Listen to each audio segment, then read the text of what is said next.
Yo, what's good, Spirit Squad? Today we're going to be talking about an IRL tournament we got to play over the last weekend, and that tournament was Modern. Since we're playing Modern IRL, that means that we're playing Azorius Spirits, and, well, they're pretty good. Spirits, still pretty great. The banning of Lurrus really helped out too, because it means that there's going to be a lot less of the removal pile decks like Jund, like Grixis Shadow, things of that nature, and we're hoping to see the format slow down just a smidgen so that we can actually get to our 3-drops and, have them be really relevant in the format. So what we're going to do first is take a look at the IRL deck we played. After we do that, we're going to go right into a little bit of description of the games and then a bit of a conclusion. So here's going to be the lands that we played, and we've got 21 lands in here. There's a few things that are not necessarily different from what we've been doing, but we do have some new toys to play with. The first thing we'll probably notice is that we've got a couple of new lands in here. We've got one copy of Otawara and one copy of Iganjo. These removal lands are super big blessings as far as spirits are concerned. We're really happy to just have lands that act as spells.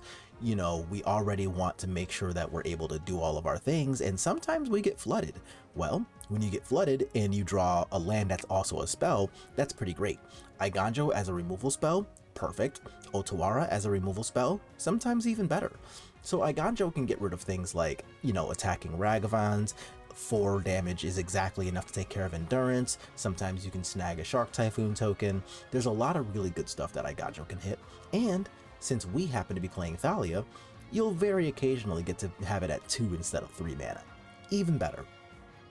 The other spell land we're playing, of course, is a copy of Otawara.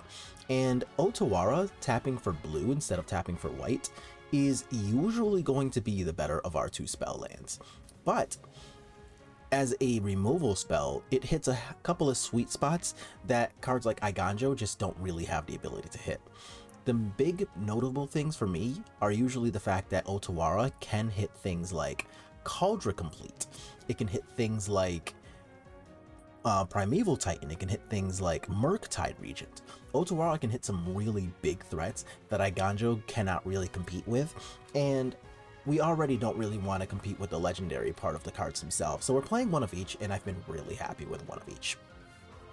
As far as the rest of the main deck, everything else here is relatively normal stuff, except for the fact that this is the week that we are choosing to not try to play Selfless Spirit.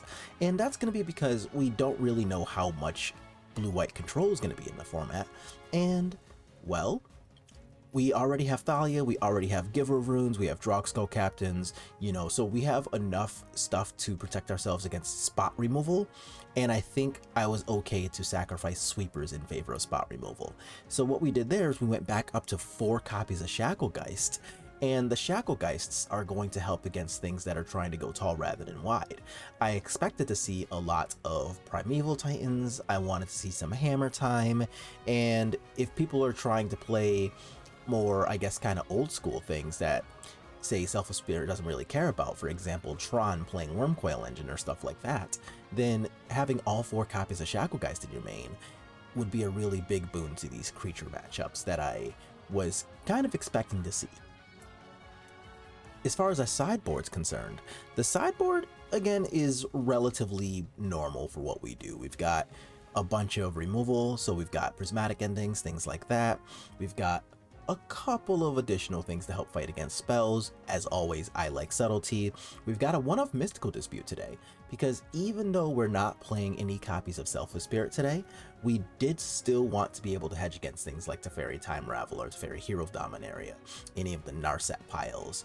Omnath is still blue. There's still a lot of very blue things in the format, and we don't really want to be on the losing end of those, so I still wanted to play one Mystical Dispute to kind of dance around those things.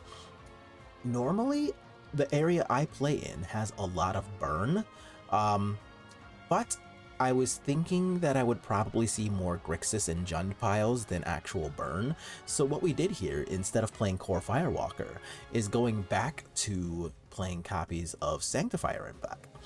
To complement the Sanctifier, we're also playing 1 copy of Grafdigger's Cage, and the second reason I wanted to play those 2 cards instead of any copies of Core Firewalker is because with Lurrus gone, I think that frees up a spot for Dredge to re-enter the meta, and I wanted to hedge against that just in case we find somebody playing like graveyard decks. Like there's Dredge, there's Crabvine, there's the Esper Reanimator deck that brings back Archon of Cruelty, and the combination of Sanctifier and Grafdigger's Cage helps play against all of those things. And you know, Core Firewalker is very good against Burn, but that's still only one deck, you know.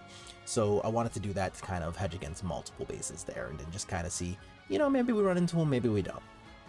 But that's going to be our deck. Let's go right into our description for round one. Yo, so round one, we play against Black-White Hammer Time. And, you know, we've already got the Shacklegeist in the list, so we're pretty excited to see Hammer Time.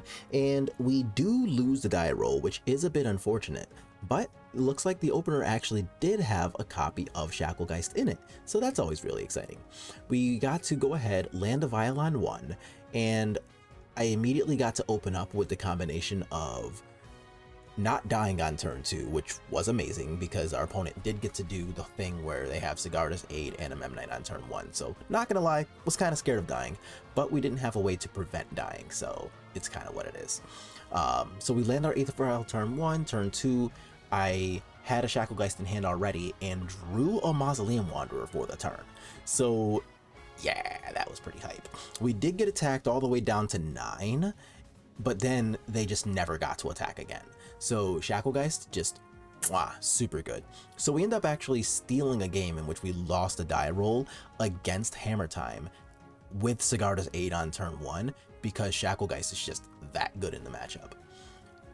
Game 2, we end up getting beat down a little bit here. We see that they have a copy of Pure Steel Paladin, and they went ahead and got to do the Pure Steel Paladin thing, drew a bunch of cards, got to, you know, diversify their bonds, putting a hammer on one creature, a hammer on another creature. Shacklegeist wasn't really enough to tackle all of that nonsense, but we do have a pretty sweet sideboard plan against them.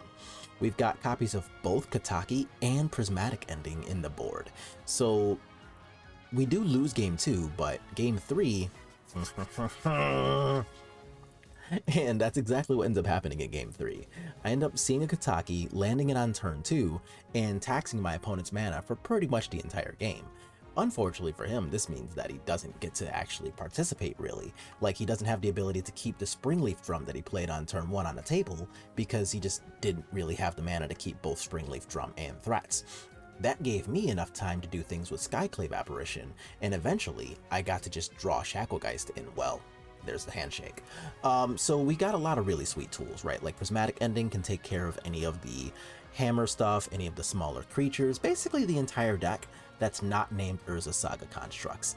And if you're looking to beat Urza Saga constructs in your meta, then you can go ahead and just, instead of playing Prismatic Ending, you can play the new card, March of Otherworldly Light. So I wanted to play Prismatic Ending for 2 reasons, really. First, this is an IRL tournament. There's no rental services. I didn't want to look for 3 borderless copies of March of Otherworldly Light to jam in place of the Prismatic Endings because I'm lazy.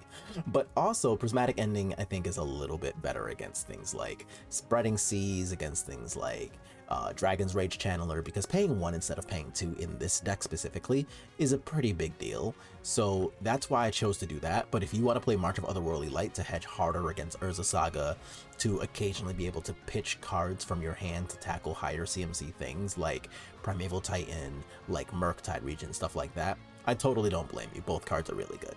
But that's going to be our round 1. Yo, so round 2 we fight against Yawgmoth combo. And our opponent happens to be the same Yawgmoth opponent that we played in last tournament in both Swiss and top 8. So, oh boy. We saw that they had a lot of stuff going on with their hand. The previous tournament, they're pretty good at piloting their deck. Obviously, they top 8'd, and that was in a Lurrus environment. So they top 8'd without a companion, just like we did. So, you know, we got a bit to look out for.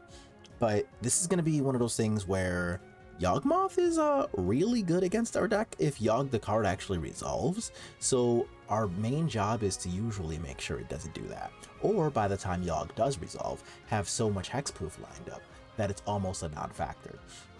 My opponent ended up winning the die roll, and they did get to do the crazy Yawgmoth thing, so, well, we died by a lot, and that'll happen sometimes. There was a lot of combat. We ended up getting them down to like 17 at one point, but realistically the game was kind of over before it began. It doesn't really help in this matchup to see cards like Thalia either, because Thalia is terrible at attacking through Yawgmoth creatures, and they don't really care about her text. So unfortunately a bit of a dead card, and we did draw one, so whoops. But in the board, we get to take out the Thalias, we get to take out Drog Skull Captain, which is a great card, but I think it's unnecessary in specifically the Yawgmoth matchup. Instead, we get to put in cards like Subtlety to keep Yawgmoth the hell off the stack. We also get to play cards like the Prismatic Endings to help keep their Young Wolves and stuff off the table. So I think that's going to be a pretty much direct upgrade to the BS that we don't really want to see, like Thalia against this deck. And in game 2, we just got to do the whole, here's a couple of lords, good luck dealing with my attack. If they keep a hand that doesn't see Yawgmoth, then for the most part, we don't really care about any of the rest of their deck, which is really nice on our end, because, you know, we can just have things like Skyclave Apparition to clear out any of their blockers when we're in the middle of attacking. We can Shacklegeist to help clear out any like Birds of Paradise that are trying to block, or any combination of like Young Wolves and Geralf's Messengers that are trying to attack us. We don't really care about any of that nonsense. And in game 3, we just got to have one of those ridiculously oppressive games where, you know, we get a Vial, they start doing Mana Dork things, we Prismatic Ending the Mana Dork, now we have a leg up on the mana because of Vial, they don't have a leg up on anything because we killed the Mana Dork, so now they're stuck trying to resolve a Yawgmoth through Spell Quellers on turn 4, and that's not really where you want to be in life against us. They did have one point where it's like, alright, cool, I can resolve a Grist, Grist can tick down and do the Grist thing, right, kill one of your creatures, revive a Young Wolf, but unfortunately we have Rattle Chains, so whoops, that plan doesn't necessarily work against us all the time either. I think this was also one of those games where we just got to like hard cast multiple subtleties when they're trying to cast Yawgmoth, so super A1 as far as plans go. But that's going to take us to a 2-0, and let's move on to the next round. Yo, so round 3, and this time we fight another Yawgmoth pilot. So, you know, we just did this, right? Like, we don't want to hear any of that second verse same as the first nonsense, but that's the life we live here. So we're gonna go ahead, we do not win the die roll, but we do win game 1 anyway. So this is gonna be one of those multiple lord games where, you know, we're getting a couple of attacks in, they're trying to do the thing, they can't really do the thing fast enough, and by the time they do resolve a Yawgmoth, because they did, we were already so far up on life total that, like, they couldn't really afford to activate Yawgmoth for fear of just dying on the spot. And that's exactly what happened. We ended up, well, just flat out killing them. They tried to hold the fort with a Birds of Paradise to block, but Skyclave Apparition is real good sometimes when it comes off the top of your deck, so they didn't even really get to do that. Whoops. Game 2, however, was a lot more back and forth, right? Like, we both got to do some combat-y stuff, and my opponent ended up playing a Stranglerootgeist, which hilariously is a spirit.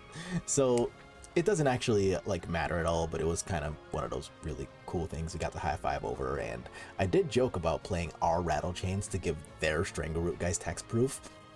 A1 interaction. What ended up actually happening though to close out this game is that our opponent did end up having the combination of Essence Warden plus 2 Young Wolves on the table, and they resolved Yawgmoth. The end result of that is this. The way it works is that when you have your Yawgmoth on the table, you can sacrifice your Young Wolf to give another Young Wolf -1 counter. And when you do that, you're going to trigger your Undying and stay life neutral because of the Essence Warding you already have on the table. Since you're staying life neutral, you don't really have to pay a penalty for drawing the card off of Yawgmoth. So, rinse and repeat. Sacrifice the Young Wolf that has a -1 counter on it to give a -1 counter on the one that has a +1 counter on it, and all of a sudden, you're back at neutral. So, rinse and repeat, and you can draw as many cards as you want. They ended up going ahead doing that, resolving a Blood Artist that they drew since my opponent drew about 45 cards in one turn, and yeah, we died real dead to it. But we get the upside of getting to play first in game 3.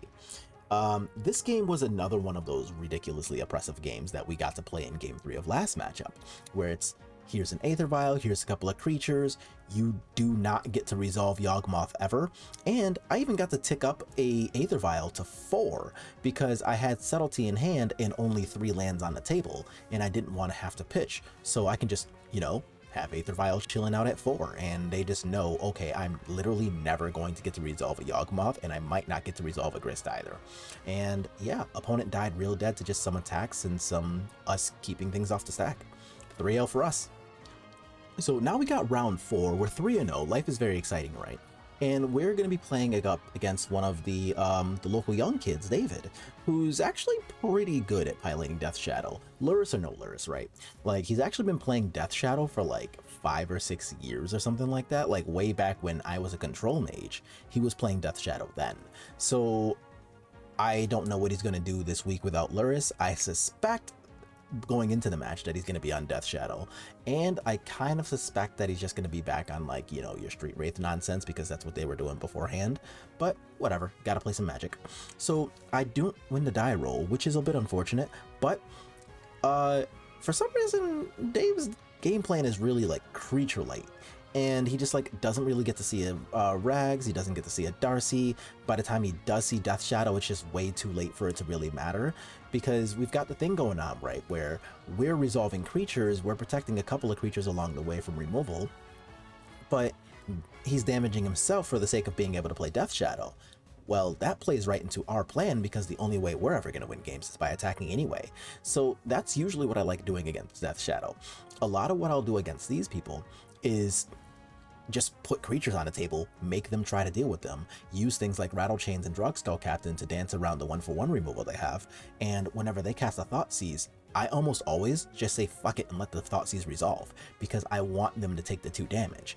Even when they have a Death Shadow on the table, we can have Shacklegeist to tap down the Death Shadow, making that angle of attack irrelevant, and then we can just kill them with the help they provide to us. That plan's been working for me for a few years now, and it worked this game. So we just move over to a relatively easy 1-0, and then yeah, next game. So here we get to take out Spell Quellers, which I find to be relatively medium, and we're taking out all 4 Aether Vials, because remember, this is a Thoughtseize deck. Since we're playing against a Thoughtseize deck, we don't really want to, I guess, kind of self-mulligan by playing an Aether Vial, because we don't really need the leg up on mana against this. What we want to have against all of these really removal-heavy decks is just infinite creatures. We just want to play a million creatures at all points in time and just make them fucking deal with them, right? Like, they just only play so much removal. We play about 3 times as many creature spells as they play removal spells, so eventually they're just going to run out of removal, is eventually, you know, that's the goal. And if they have to use 2 removal spells to get rid of 1 creature, because we're playing things like the Drogskulls, we're playing the Rattle Chains, we're playing the Giver of Runes, we're playing Thalia to make their life a little miserable, the plan usually works out really well for us when they're just trying to, here's a removal, here's a removal, here's a removal. Well, here's a creature, here's a creature, here's a creature, good luck. And that works out really well for us. So we get to put in 3 copies of Sanctifier Invect and 3 copies of Prismatic Ending, because all of the creatures, minus like sometimes Snapcaster if they play that, minus like Street Wraith, everything in their deck costs 1. So we'll be pretty happy to put in Prismatic Endings here. What ends up happening is they do go ahead, catch us off of just, you know, not really being able to protect our creatures. You know, you get Thoughtseize, snatch Rattle Chains, removal spell. Now I don't have Rattle Chains anymore. And he did get to resolve a pair of 8/8 Death Shadows, and I didn't see any of the that's false. I did see an apparition, but it got discarded from my hand. And we ended up dying to a pair of 8/8s, because that is a thing the deck can do. Like, 8/8s are real big. So we move over to game 3. And game 3 is pretty sweet, right? Like, we have some back and forth combat. I end up trading off some creature with a Rags. I think it was a Giver of Runes. That sounds right. I think I traded off Giver of Runes to his Rags, because Rags, you know, was attacking on the play, and that's real bad times for us. And eventually what ended up happening is we both ended up being really resource light. However, our deck has 2 copies of Moorland Haunt in it. And I don't know if y'all heard, but Moorland Haunt is real good against removal piles. And that's what ended up happening there. Like, I ended up seeing both copies of Moorland Haunt, and, you know, he saw a really good amount of removal. Like, he even had a copy of Kozilek's Return in the deck. And Kozilek's Return did get to clear out a Sanctifier Invect, so, like, the card did its job. But we have a million creatures, and he just doesn't have the removal to be able to keep up with both the creatures I'm able to draw every draw step and copies of Moorland Haunt, especially when they come in multiples. So we got to overwhelm the removal like that, and honestly, we kind of coasted. We ended the game at 12, and that's a relatively sweet 4-0. So now that we're 4-0 in the tournament, we just kind of get to chill for a bit, right? Like the fact that we didn't so for anybody who doesn't know, like I work nights now, and that's also a lot of why I just am not playing that much Magic. Like I'm working nights, daytime is when tournaments usually are, so whoops, I'm usually sleeping then. But ended up getting to steal a couple minutes worth of nap in between rounds 4 and round 6, because we got to just, you know, handshake. We got to intentionally draw with our round 5 and our round 6 opponents, since, you know, there were only 4 4-0s at this point in the tournament, so we were very safe to make the top 8. So we sat down, we figured out the math, we go, okay, cool, yes, we are completely safe to make the top 8, so if anybody wants to intentionally draw, now's the time, and we did. So that was pretty cool. So we got to steal a couple of minutes worth of nap time, got to get a snack in between the rounds, and now we get to teleport right to the top 8. Yo, so now we're in top 8, and life is very exciting. I honestly wanted to just say fuck it and chop the top 8 prize and then go home, because at this point in the night, or rather in the afternoon, I was pretty tired. Like I just come off of work, I didn't want to play any more Magic, I wanted to just go home and go to sleep, right? Nope, not gonna happen. So one of the younger kids is reasonably full of energy, because it was only like 3 o'clock in the afternoon. So they're like, nope, I got a lot of energy, I'm young, I'm spry, I want to play Magic, I came to play Magic. So I did complain a little bit, but we had to play Magic anyway. And it turns out my top 8 match was going to be against Blue-White Control. And Blue-White Control is a matchup that is usually pretty good. But remember, going back to our deck list, this is the day that I wanted to play all 4 copies of Shacklegeist, which means I did take out Selfless Spirits.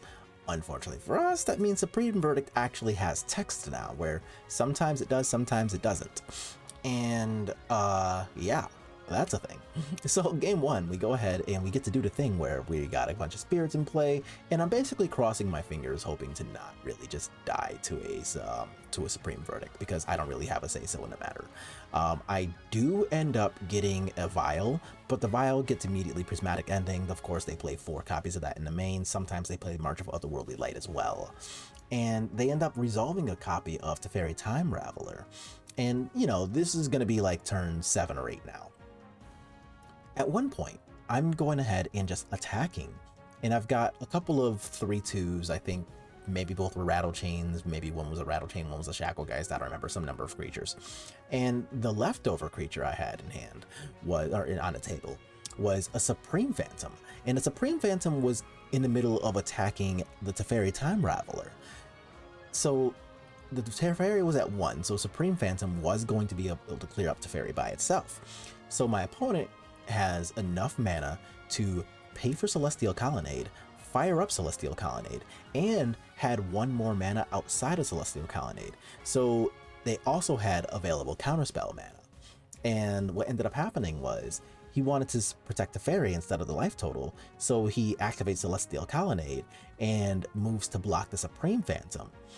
What ends up happening here is that they're still taking 6 damage to the face, which he was at like 11 or something like that. So the 6 damage is threatening, but not completely unreasonable by any means. And yeah, remember that time we put Iganjo in the deck? Yeah, that does exactly 4 damage. So our opponent got blown the hell out, and it was great. So, you know, we got to do the thing where it's like, I got Teferi on the table, so what can you really play? I've got Counterspell mana up, so even if you found a way to play cards, I still have Counterspell, and still got blown out anyway at an instant speed interaction. Iganjo is real good. So we just got to pay 3 mana, we got to blow up their land, and yeah, sure, Teferi lived because the Supreme Phantom was already blocked, but The important part for us is that the Celestial Colonnade that could have otherwise blocked our flyers was off the table, my Supreme Phantom was on the table, and my Eiganjo that I didn't really want on turn 7 or 8 anyway actually had text other than just tapping for white. So it was super good times all around. I was absolutely in love with Eiganjo that game, and it ended up winning the game because they untapped and they didn't have a Supreme Verdict. So, you know, they didn't have a blocker for our creatures, and we just actually got to kill them clean because of the fact that we killed the Celestial Colonnade. It was amazing. I loved it. Game 2, what ended up happening was they just had like a bunch of spot removals, and honestly just like couldn't really do anything with the hand I had. And I had one of those hands that was like, here's double vial, here's 2 lands, but no Cavern Souls, and they were able to kill both vials. So their counter spells were live, and by the time I was able to cast 3 drops, I had already missed a land drop, counter spells were live, so they're able to like cast Archmage's Charm and have them have text, and honestly just not great times all around. So we ended up losing that game pretty handily, if I'm being honest. Game 3, I'm back on the play, which is exciting. I don't see a Vial, which is not exciting, but I do see a Thalia. Again, exciting stuff again. So we're sitting there going back and forth doing the thing, right? And I'm attacking for a little bit, doesn't really care too much because like my attacks that I'm able to get through aren't necessarily huge or anything. So at this point, I have a Thalia. My opponent misses the land drop to go from 4 to 5 mana. And they missed the land drop. So I do commit 2 more creatures to the board. I want to say a Captain and a Mausoleum Wanderer. That sounds right. Yes, it was a Droxel Captain and Mausoleum Wanderer. We each had 4 mana. My opponent had missed their 5th land drop, and I had a Thalia on the table. So I play these creatures, and I present lethal. My opponent top decks the 5th land and casts Supreme Verdict, and I die by a lot. I am very low resource. My opponent immediately gets to untap in the face of like the Shacklegeist or whatever I played, and just jams it to Fairy 5. And at that point, I'm top decking, and I'm like, okay, is there any universe in which I'm going to, from like 9 life or whatever, kill them with an active Teferi that can tuck one of my friends? No, that's not happening, so I go ahead and pack it up. But we still got to go ahead and get a pretty sweet top 8 result, and you know, this is going to be one of those humble brag moments. It's been 2 whole tournaments now in these 3K tournaments since we've lost in any Swiss rounds, because remember, we went 6-0 in Swiss the last tournament as well. So now we've won 10 straight rounds of Swiss with Spirits in Modern. And the bigger tournament was the one where Lurrus was alive. Now that Lurrus is banned and the format has shifted, we're still kicking everybody's ass with Spirits, and honestly just a great time overall. So in the future, if I were to go ahead and play this deck again, I think what I'm going to end up doing is trying out a list that's been highlighted a couple of times that's got Yorion and Solitude in the main, and I'm really excited to try it out. Like, it looks really sweet, it looks pretty fun. Death and Taxes with Yorion and Solitude is already a thing that can see play in both Modern and especially Legacy. So I'm looking forward to seeing this shell be really, really powerful in the world of Spirits. And you get to play a companion. Like, we never get to play companions. That's awesome. Like, I've gone so far as to try playing like Gigantha with Horizon Canopies before, and now we get to play a companion that actually makes sense. So I'm looking really forward to trying that out, right? Like, it's gonna be a super cool thing, I'm hoping. And you know, you don't really have to disrupt too much of your plan, because mathematically, yes, 20 cards does technically matter, but honestly, like, you can still see your cards pretty reasonably when you're playing 80 cards instead of 60. Like, it's, you know, the Legacy players have already figured out that the difference between 80 and 60 is actually not that big. All the math has already been done. Death and Taxes is successful in Legacy, even though they're playing 80 cards every single time. So I'm looking forward to seeing kind of where that goes for us. I might end up playing a couple of leagues with that, going over it, seeing what I would change, seeing what I like and don't like. But that's going to be our tournament. We had a really great time. Shout outs to Larger Than Life in Syracuse, New York, because that's where the tournament was. It was, you know, just a fun experience overall. We're getting to have some IRL magic again, and, you know, they're telling people, hey, please be vaccinated when coming to these events, so that at least is nice. and I'm looking forward to going to a couple more of these. Like, it was a pretty good time. Like I said, I have played in 3 of these now. We've top 8'd 2 of them straight, so you know, it doesn't necessarily hurt the experience when you're doing all the winning, right? And so that's going to be what that is. And let me know what's going on with your spirits lists. Like, you know, would you have ever cut Selfless Spirit from your list in favor of something like Thalia or Giver of Runes or anything like that? I've seen a couple of lists running around with Kira instead of maybe the 3rd and 4th copies of Droxco Captain. How do you feel about that? Maybe you want to play Kira instead of Giver of Runes, going back to playing Spectral Sailor for better attacking. Let me know what you're doing, what you're trying to hedge against, and what people are playing in your local meta now that Lurrus is banned. Like, what are you even fighting against half the time? But that's going to be our video for today. If you like what you're watching, just make sure to, as always, click like on the video, sub the channel if you haven't already done so, and I'll see y'all on the next one.